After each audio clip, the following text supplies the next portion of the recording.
쉽고 편리하고 재미있는 정원 친구 2호입니다.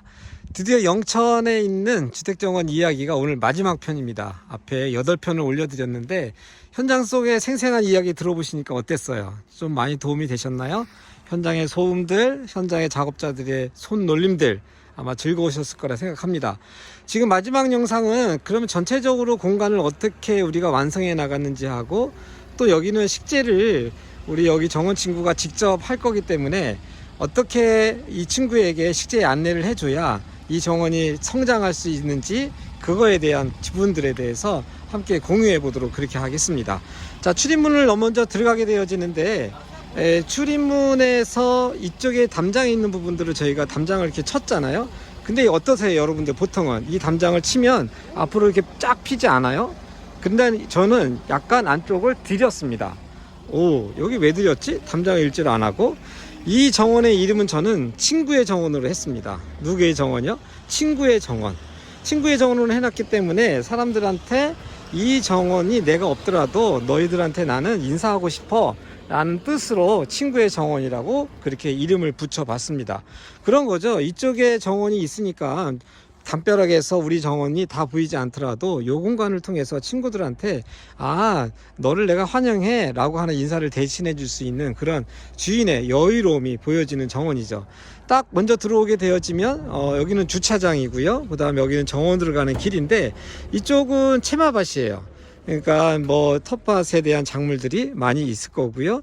그 다음에 이쪽으로 이제 저희가 정원으로 들어가게 되어지는데, 요번에 이 정원의 가장 특징은 34m라고 하는 기다란 정말 큰 기다란 담장이 있다는 정원입니다. 자, 근데 여기서 담장이라고 하는 것을 2호가 늘 해석할 때 어떻게 해석을 했죠? 담장은 기능적으로 담장이지만 정원에서는 하나의 스케치북이다. 무슨 얘기냐면, 이 담장이 다 누워 있는데 땅이 세워져 있는 거예요. 그러니까 34m라고 하는 큰 땅이 다시 생겼다라고 하면 어때요? 좀 생각이 달라지지 않으세요? 그러니까 이 땅이 가지고 있는 평면적인 것은 한계가 있지만 인면적으로 34m가 늘어나다 보니까 더 많은 그림을 그릴 수 있는 스케치북을 만들어줬다라는 겁니다. 자, 그래서 이쪽은 동선으로 가는 이런 거예요. 여기다도 정원에 장미를 심을 수 있고, 저 반대편에도 장미를 심을 수 있으니까 어떻게 했어요? 두 개의 정원이 이 담을 통해서 나오는 그런 스케치북이다라는 겁니다. 자, 요번에 여기서부터 이제 현관을 들어갈 텐데, 여기 바닥재 잠깐 볼까요? 이제 내일이 마감이라서 아직 정리가 안 됐지만, 여기는 정원의 현관이에요. 그러니까 집으로 들어가서 주차장에서 집으로 들어가기 전에 정원의 현관인데, 현관답게 여기 뭐예요? 헤링본으로 깔아드렸습니다. 여기를 저렇게 일자로 깔았으면 어떻게 했을까요? 그냥 동선이 쭉 오니까 밋밋하죠. 얘가 현관이라구나 라는 것들을 보게 할 수 있는 그런 역할로 바닥재도 했다라는 거예요. 그러니까 괜히 헤링본을 하는 게 아니라 다 거기에 맞는 의미가 있다는 겁니다. 입구는 두 가지입니다. 이쪽으로 들어가기도 하고요, 차를 대놔서 이쪽으로 들어가기도 합니다. 그런데 보통은 저 동선을 아마 많이 쓰시지 않겠나라는 생각도 하고요. 얘 아치에 대한 것은 차가 꽉 차 있을 때에 이쪽으로 돌아가라는 얘기인데, 하나는 아치가 통과하는 느낌도 있지만 정원을 계속해서 입체적으로 세울 수 있는, 얘는 꽃덩어리예요. 그러니까 기능적으로는 아치이긴 하지만 입체적으로 이렇게 꽃이 다 매달려 있기 때문에 얼마나 더 풍성한 입체적인 화단이 되겠습니까? 여기도 우리 아이들이 뛰어놀 아이들만의 잔디 공간이에요. 잔디 어떻습니까? 적당한 면적 아니세요? 그리고 잔디에서 식물 넘어가지 말라고, 그죠? 잔디가 일로 넘어가지 말라고 엣지도 정확하게 구획을 좀 해놔서 우리 아이들이 안전하게 놀기도 하고요. 여기서 피어오르는 꽃들을 보면서 얼마나 재미나게 이 공간을 사용할지 저희는 상상해 보고 있습니다. 원래 제가 여기 시공전의 사진을 여기 잠깐 제가 넣어 드릴게요. 여기 원래 벽이 있었습니다. 벽이 있어서 이쪽 벽하고 이쪽 공간하고 여기는 막혀 있었었죠. 그러니까 뭐예요? 여기 따로였었습니다. 그러지 않고 이번 작업은 뭐였어요? 이 공간과 이 공간을 연결해 놨다라는 거예요. 그런 특별함이 있기니까 정원이 하나 다시 만들어진 거죠. 자, 이랬을 때 여기서도 보시면 어때요? 저는 이걸 내담이라고 얘기합니다. 안에 들여놓은 잠이다 라는 건데, 바깥에 담은 저희가 한 1600 정도 했고요. 얘는 1400으로 했어요. 그러면서 여기 레티스를 해놓으니까 담 너머에 뭐가 보여요? 식물이 또 보이는 거예요. 그러니까 여기를 다 막기보다는 막긴 막되 레티스로 막으니까 어때요? 그 다음 경관이 또 보이죠. 그 경관을 겹쳐서 중첩해서 볼 수 있는 것들도 이런 담장을 통해서도 우리가 볼 수 있다라는 거예요. 그러니까 담장 하나 디자인할 때에도 입체적이지만 그 다음 경과는 어떻게 활용할 거라는 것들에 대해서 본다라는 거죠. 여기는 뭐예요? 주차장이니까 그냥 여기는 가렸으면 좋겠다라는 거고, 좀 이거 보시면서 좀 생각하실 거예요. 아니 여기 주차장 그럼 왜 안 가리고 다 이렇게 비워놨을까라는 생각하실 텐데, 이건 이유가 있습니다. 아무리 담장이 다 좋다 하더라도 담장으로 다 이렇게 정리하면 내가 감옥에 사는 거하고 다를 바 없겠죠. 그래서 이럴 때에는 여기다가 라일락이 됐던 뭐 수국이 됐던 키가 그래도 한 사람 키 정도 되는 식물로 여기 나머지를 막아줬으면 좋겠다는 얘기예요. 그러면 제가 여기 한번 대표해서 볼게요. 어떻게 했어요? 대문과 요거 사이에서 식재들이 가려지면서 뭐가 보이겠습니까? 식물들이 보여지면서 주차장에 있는 것들이 안 보일 수 있도록 그렇게 정리한 겁니다. 자, 이번에 대문입니다. 대문은 어떤 결이죠? 우리들이 가장 정원에서 오가는 면적이 공간이죠. 많은 빈도를 발생할 텐데, 그러다 보니까 이곳에서 제가 가장 애정을 더 쏟았을까? 뭐 애정 안 쏟은 거는 없겠지만 그래도 요거 하나하나 떼내는 것들 여러 번의 그림을 밑그림을 그리면서 다시 한번 그리고 한번 해봤더니 우리 전문가들께서 정말 제가 그림을 그린 것보다도 더 멋스럽게 완성을 해주셨습니다. 정원의 대문이라고 하는 것은 온 가족이 매일마다 오가는 그런 길이기 때문에 대문 정도는 그래도 조금 더 저희가 미적인 완성도를 하면 친구들이 올 때도 얼마나 기쁘지 않을까요, 혹시? 자, 여기서도 식재할 때는 뭐 요런 데입니다. 요런 데에다가 관목을 심어 놓는 거예요, 이렇게. 그럼 어떻게 했어요? 이 담장하고 얘하고 연결하기도 하지만 이 직선이라고 하는 것을 식물로 가지고 자연스럽게 어떻게 돼요? 이 선을 잃어버리게 하는 거예요. 그러니까 식재할 때 나무가 좋아서 심는 것도 있지만 이런 공간에서는 우리가 그런 것들을 해주는 것이 좋겠다라는 생각을 하고 있습니다. 자, 그냥 그 바로 옆에 공간으로 제가 넘어가 볼게요. 여기는 가족실이라고 할까요? 여러분들 집 짓고 나면 가족실 같은 거 공간 만드시기 원하시잖아요. 그럴 때 그런 느낌의 여기는 가족실입니다. 그러니까 가족이 테이블을 놓고 여기다 흔들 의자를 놓고 여기다 바베큐를 하면서, 여기 바위도 있어요. 이건 큰 여기다가 막 야채 같은 거 올려놓고 식사하실 생각만 해도 벌써 즐겁지 않아요? 어쨌든 여기는 가족실입니다. 그러니까 제가 그런 얘기 하죠. 정원은 두 번째 집이라고. 맞아요. 그냥 우리가 첫 번째 집도 있었지만 두 번째 집이라고 하는 공간을 계획한다고 생각을 하시면 공간 나누기가 너무 쉬운 거예요. 방 몇 개, 화장실 몇 개, 거실, 창문 어디 이런 것처럼 정원도 그냥 집이에요. 두 번째 집. 그렇게 얘기하시면, 생각하면 정원을 공간 계획할 때 훨씬 재미나고 쉽다라는 겁니다. 근데 여기서도 특징 볼까요? 여기가 거실이고 저는 저거 아트홀이라고 얘기했습니다. 거실에 아트홀 하나씩 만들지 않으세요? 자, 그런데 여기 아트홀 만드는데 저 뒤에는 어떻게 해요? 1900이고 얘는 뭐예요? 1700이에요. 높이도 다르게 했고 또 앞뒤로 했습니다. 참 이호가 좋아하는 것들이에요. 이런 것들. 그죠? 앞뒤로 해놓으니까 더 어떻게 해요? 입체감이 나죠.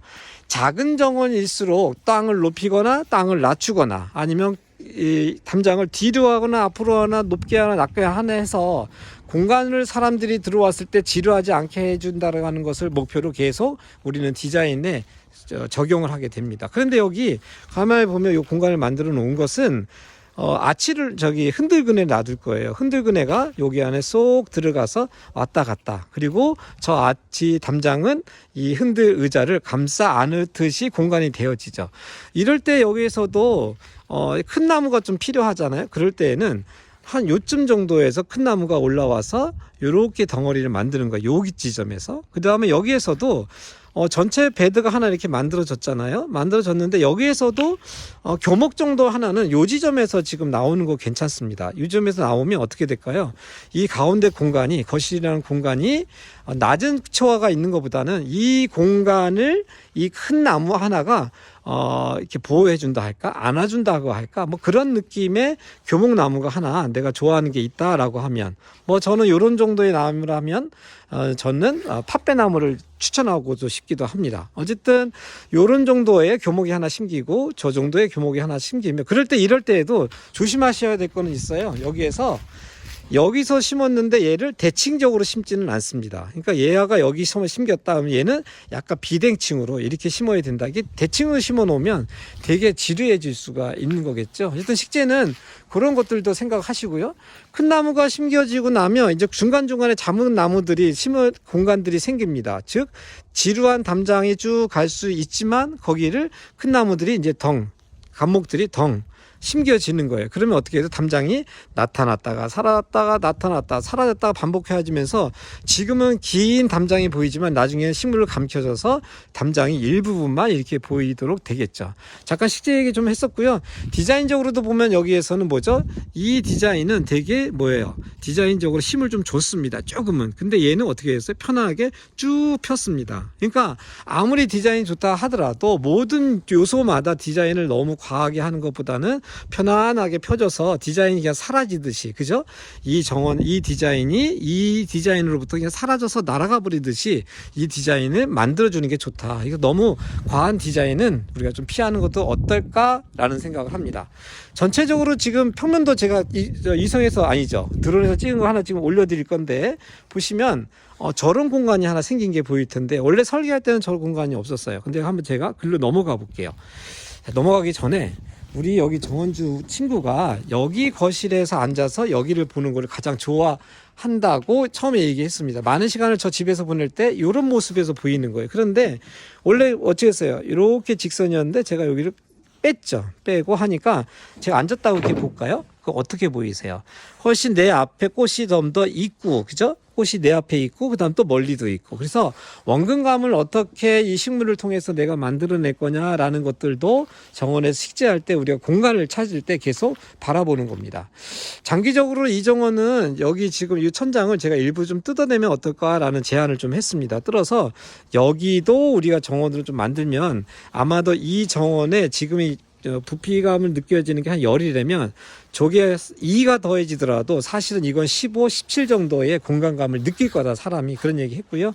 자, 이 동선은 그냥 메인 동선이라기보다는 정원을 관리하는 동선 아니면 좀 소박한 동선으로 느낄 수 있는 그런 과하지 않은 동선입니다. 이 동선은 또 나중에 여유가 되면 뭐 이 안쪽으로 몇 개가 더 이렇게 안쪽으로 몇 개가 더 가도 전혀 지장이 없겠죠. 그 다음에 여기서 이제 한 바퀴 제가 돌 건데 어제 영상을 딱 찍으면서 제가요 걸어봤어요. 이렇게 걸어보다가 이 지점에 딱 섰거든요. 원래는 이거 없었었어요. 이 지점에 딱 서가지고 정원을 딱 봤는데 와 대박, 이 지점이 가장 예뻤던 거예요. 그래서 제가 이거를 놓치면 안 되겠다 싶어서 오늘 아침에 이거 같이 좀 놨습니다. 어떻게 잘 만들었나요? 여기서도 디자인을 보시면 여기 동선이 가다가 요거 판석이 그냥 어떻게 했어요? 하나의 동선으로 자리를 하고 넘어가게 했습니다. 그리고 제가 의도하고 싶었던 것은 여기 아주 소박한 의자 하나 놓는 거예요. 등받이가 있든 없든 소박한 의자가 하나 있고 요 밑에는 뭐 심을까요? 우리가 여러분들 잘 아시는 것처럼 뭐 아주가가 됐던 백리향이 됐던 아니면 허브 몇 개 심어서 앉았을 때마다 내가 발로 왔다 갔다 하니까 뭐예요? 향기가 나를 계속 자극하겠죠. 뭐 그런 식물들이 요런 엣지마다 다 많이 심을 수 있는 거예요. 이럴 때에는 여러분들이 덩어리를 심어야 됩니다. 하나하나 다 심으면 지저분해져요. 여기가 이렇게 백리향이었다. 그럼 여기는 또 뭐 바이치를 심어도 좋고요. 그죠? 또 저기는 뭐예요? 맹문동을 심어도 좋겠죠. 이렇게 할 수도 있겠습니다. 어쨌든 내가 꽃밭에 안겨 있구나라는 느낌의 바닥 패턴을 만들 거고 여기 아주 소박한 의자 하나가 좀 남겨지지 않겠나 싶습니다. 그리고 해야 될 게 뭐예요? 이 공간에서 해줘야 될 것은 뭐냐면 사람이 여기 딱 앉았을 때에 요 주변의 식물들은 어떻게 심어야 될까요? 상상해 보세요. 내가 여기 앉아 있다 라고 할 때 어떤 느낌을 받고 싶으세요? 꽃밭에 내가 탁 들어가서 앉아 있다라는 거 상상을 한번 해보시면 어때요? 기분이 막 절로 좋아지지 않으세요? 저기에다가 소박한 의자 하나 넣어놓고 아침에 모닝커피 한 잔 탁 들으면서 핸드폰에서 나오는 음악 하나 들어보세요. 아이고야, 여기가 천국 아닌가 뭐 이런 생각 드실 것 같다는 생각해요. 그래서 여기에서는 약간 이렇게 라운드 정도 되어지는 넓이로 이 정도의 키의 식물로 얘를 감싸 안아주는 거예요. 그러면 정원 속에 또 다른 자기만의 방이 하나 딱 생기지 않겠습니까? 이렇게 해주시면 좋겠다 생각이 되어집니다. 아이고야, 시간이 벌써 14분이네. 너무 길게 얘기했네요. 자, 어떠세요? 오늘 9번째까지 생생한 정원 이야기를 여러분께 드려지면서 이야기 이어갔는데 어제 제가 그런 글을 하나 썼습니다. 정원에서 오늘 이번에 일어났던 모든 일정들은 무대 위에서 연주하고 있는 연주자들의 모습과 비슷하다는 이야기를 잠깐 했습니다. 무슨 얘기냐면 연주자들이 바이올린을 가지고 활을 켜고 첼로를 가지고 음악을 할 때에 우리 작업자들은 망치로 또는 톱으로 쓱싹쓱싹 하면서 기계 소리를 내면서 뭘 만들어요? 한 땀 한 땀 그분들의 정성이 여기 놓여지면서 그 모든 것이 조화로운 화음을 만들어내죠. 그래서 뭐가 만들어야죠? 연주를 우리가 드릴 때 감동하듯이 이런 하나하나를 통해서 이 공간에 들어온 사람들에게 우리는 자연이 주는 힘, 자연이 주는 그런 감동을 선사하고 싶은 마음이 이곳 하나하나에 녹여지기를 저희는 기대하면서 그동안 작업을 했습니다. 정원사요? 그런 일하는 사람들이라고 저는 생각을 합니다. 여러분들 정원에 한번 초대받아 보고 싶지 않으십니까? 자, 그러면 저희는 영천 현장을 여기로 마무리하고요. 이 정원에 많은 식물들이 심기까지 이 정원 친구를 저는 끝까지 지지하고 응원하면서 카톡에서 여러 가지 아이디어를 드리도록 그렇게 약속하고 떠나갑니다. 그러면 이 정원이 더 아름다운 모습으로 될 때까지 지지하면서 저는 다음에 이 정원에서 또 한번 만나기를 기대하겠습니다. 자, 그동안 너무 반가웠습니다. 친구들 안녕.